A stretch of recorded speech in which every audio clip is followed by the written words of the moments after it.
दोस्तों आज की इस वीडियो में मैं आपको बताऊंगा कि एक्सेल में मल्टीपल शीट से पाइवट टेबल ज्वाइंट करके कैसे बना सकते हैं।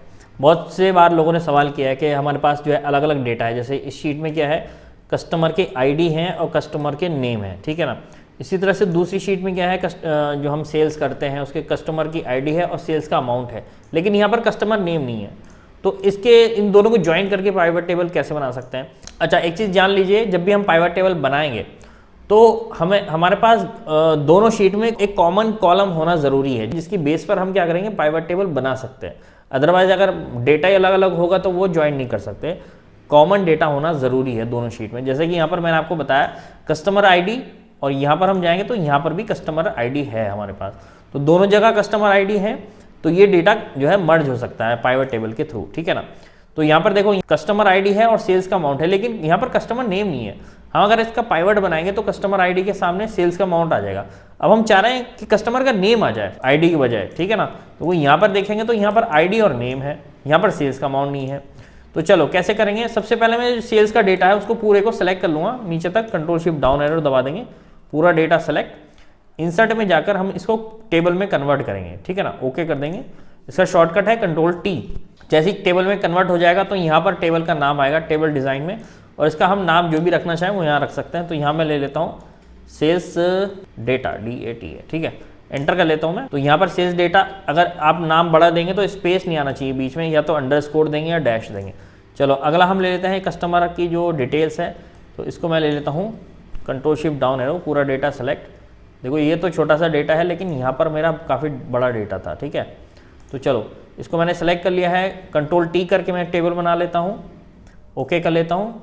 और यहाँ पर इस टेबल का नाम मैं रख लेता हूँ customer details, customer CUST underscore details, ठीक है। एंटर। तो ये मैंने दो टेबल बना ली हैं।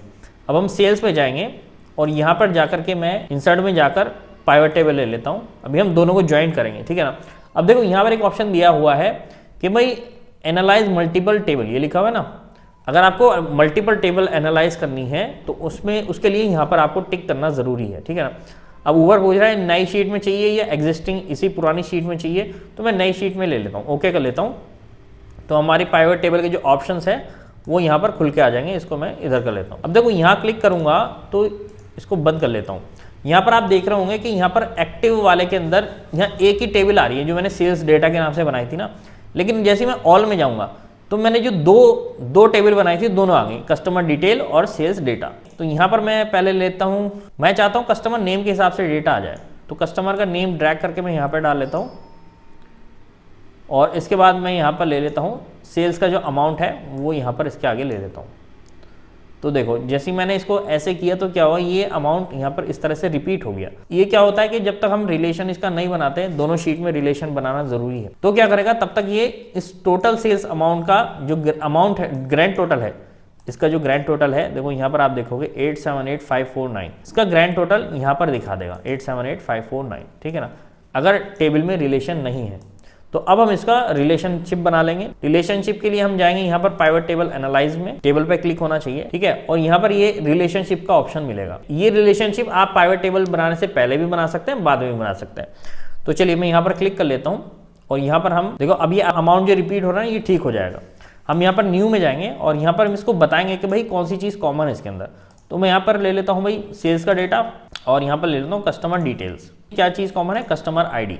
जैसे मैंने क्लिक किया तो कस्टमर आईडी ये अपना आप ले लेगा, ठीक है। ओके कर लेंगे और क्लोज कर देते हैं। और अब आप देख सकते हैं पर्सन जिसको हमने सेल्स करी है उसका नाम यहाँ पर आ गया और उसका जो अमाउंट है वो भी यहाँ पर आ गया। अब यहाँ पर क्या था, हमारे यहाँ पर नाम नहीं था और यहाँ पर जो है यहाँ सेल्स का अमाउंट नहीं था इस वाली शीट में, ठीक है।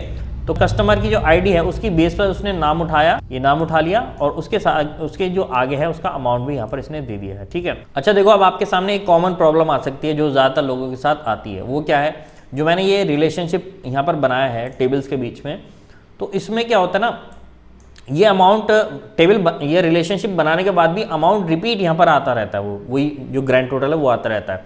तो उस कंडीशन में आपको क्या करना है, इसको एडिट करना है।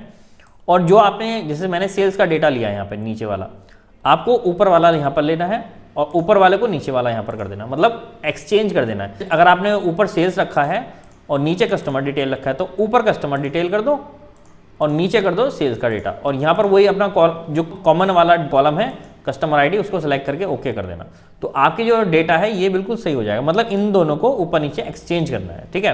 तो मेरा सही आ गया है तो मैं इसको नहीं कर रहा हूँ। और ये एक्सेल की फाइल है, मैंने डिस्क्रिप्शन में दे दी है, वहाँ से जाकर डाउनलोड करके प्रैक्टिस कर सकते हैं। अब जो नए सब्सक्राइबर हैं उनको बता देता हूँ, एक मेरा एक्सेल का कोर्स है बेसिक से एडवांस लेवल MIS डैशबोर्ड के साथ। तो अगर आपको एक्सेल को डीपली सीखना है तो इस कोर्स को ज्वाइन कर सकते हैं। नीचे डिस्क्रिप्शन में इसका लिंक दिया है, सारी चीज़ आप चेक कर सकते हैं। 90 वीडियोज़ हैं, एक्सेल की जो 80 प्रैक्टिस फाइल्स हैं, डाउनलोडेबल है, ठीक है। कोई क्वेश्चन है तो यहाँ कॉल करके भी पूछ सकते हैं। तो बहुत सारी चीज़ें हैं, एक्सेल को पूरा कवर किया है मैंने। और वर्ड का कोर्स आप लेना चाहें तो वर्ड में भी बेसिक से एडवांस लेवल का वर्ड कोर्स है।